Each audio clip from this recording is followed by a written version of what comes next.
ready. Hey everybody, my name is Scott with Columbia Township Fire Department. We're going to do a real quick overview on a couple of the Hurst hydraulic tools that we have.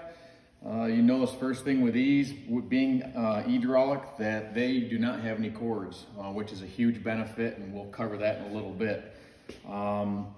There's a couple more tools that I want to get after replacing our other stuff, but as you can imagine, these are not cheap. You're looking at anywhere from $10,000 to $13,000 depending on what piece of equipment you get. Starting with this tool here, this is what we call a combination spreader and cutter. And you can kind of see from what we have here, on this you have a spreading tip and you have a cutting tip or cutting blade here. It's like a big set of glorified shears. As you move up, you notice with most tools now that you have a handle that's pretty much all the way around the tool. This allows you to manipulate this tool any way that you may need. These tools are not light. They're running anywhere between 50 and 55 pounds depending on what tool you get. This particular model and most of these now, this is your battery on button. That's all you have for that. Got a little bit of a light here, and if you look at this next tool real quick, you'll have a Picatinny reel system for that. That is actually for aftermarket light mounts and stuff like that. That is not for a bayonet or anything like that. I know how some of you guys are.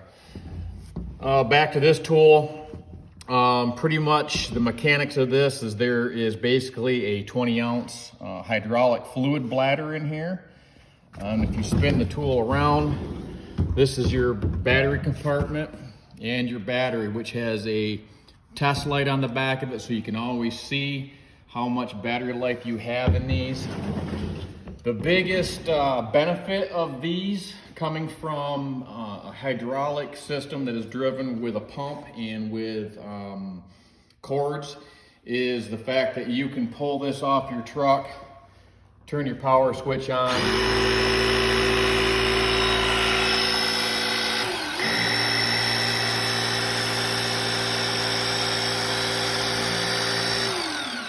and within seconds have this ready to operate, where before with the old systems you had a pump that you had to get started, and if it had been a while and no one had serviced that, it's going to take you a little bit of time to get that pump going.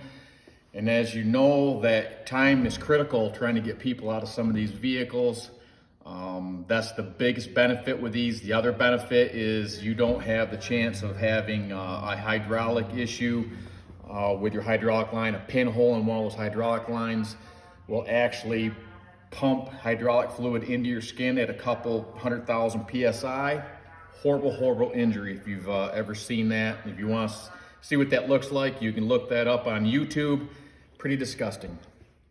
But anyway, the thing with these is just the versatility in which you can use. There are some underwater versions of these, of Hurst and with Homaltro as well.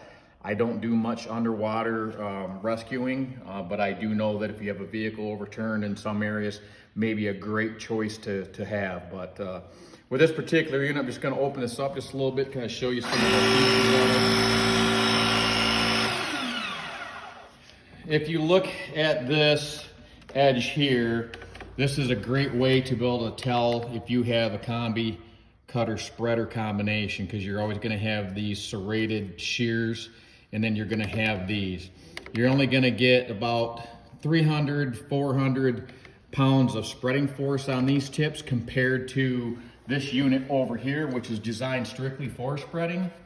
Obviously, when you are using either this tool or this tool, the benefit is that all of your power is in the spread on those tools.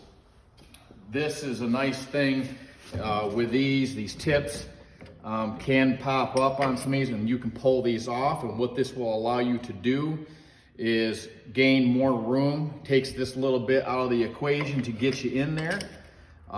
You can also add different tips to these. to make this more functional. Of course, anything that's manufactured, you can always get the latest and greatest to add on to these things. So with this particular application is very, very nice for small spreading operations and for cutting operations. A lot of times you can pop those tips off, get that tool inside of places that you couldn't normally get with a bigger set. And as we move down, you'll see what I'm talking about. The big thing with any of these tools is that you gotta let the tool do the work for you. I see people all the time in class pick these tools up and they're trying to manhandle them, and don't be afraid to ask for help with these things. Have somebody help hold that rear end of these things up. The other thing with these, and hopefully later on when you guys get through further in your class, we do some extrication stuff, we can talk about body mechanics and how you hold these and how not to get yourself in a position where you're going to get crushed by either the door or by the tool, because you got to remember Newton's law of motion and what happens when you start providing forces to certain things. There's going to be opposite reactions to everything that happens. This tool here, moving on to the next one, this is just a spreader. This is the SP333. Doesn't really matter what the models are on these. The biggest thing for this is that this is designed to be a spreader. It also is very nice for auto extrication, where you can turn this on, open the system up, and you see how that particular drive on this one is much faster than the combination. This is also great to be able to crunch your fender wells and things like that on a vehicle, and what that will do is pull that seam away from where the door hinge is at, so it gives you some access. All stuff that you're going to cover through auto extrication when you get into it. This has the ability to pop these tips off as well. This, obviously, you can see there's no cutting edge here. You do have a little bit of center grip, but you can add links on the ends of these to operate with a chain system. And what that would allow you to do would be to do a dash roll up, where you could anchor off with one part of the chain to a bumper or structural assembly under the front of the vehicle and come to the steering wheel, wrap it around the column, close that together, and it will raise that dash right up for you. So a lot of neat tricks with this. This tool right here is pushing 60 pounds. It's a beast to lug around, and these are light compared to what I started out with back in the day. So a lot of features that you can do this. You're looking at close to 24 inches of spread on this one, about 189,000, almost 190,000 pounds of spreading force. But ironically, the crushing pressure on this is just under, I think it's about 10,500, somewhere around there. So it's really, really reduced when you're trying to crush something together, which, you know, makes sense when you think about it. Great tool to have. This tool and that tool right there, the combination cutter, if you're starting out, these are great tools to have. And then you can get into stuff like this, which is what we call a parrot beak, or a claw cutting tip. You can see how this will typically, what you'll use these for is, this is where you're going to cut around your A post, your B post, C post, stuff like that. Steering wheel cuts and things like that. Anytime that you want to cut around something or cut a post off, these will cut some of the higher strength boron steels, the nadir bolts and things like that. But one thing to remember with all these tools is that your weakest point is always going to be the tips of any of these tools. So as you do extrication and you need to make a cut, you always got to remember, start a little, gain a little, and keep on going. It's little movements and until you can build yourself out. And then as you get that, then you get some room, and then you can get this in here, but you want to get this tool right up tight in there. And this tool here, because it's a scissor action, and these do cross each other like a pair of scissors, for anybody that's tried to cut something a little too thick with a pair of scissors like most of us have, that set of scissors, because of the force, it wants to twist on you, and sometimes they'll flip. This is one tool that's going to do that same thing. So the key to overcome that is to get that the best you can at a 90-degree angle to whatever it is you're cutting. And that can be a challenge sometimes.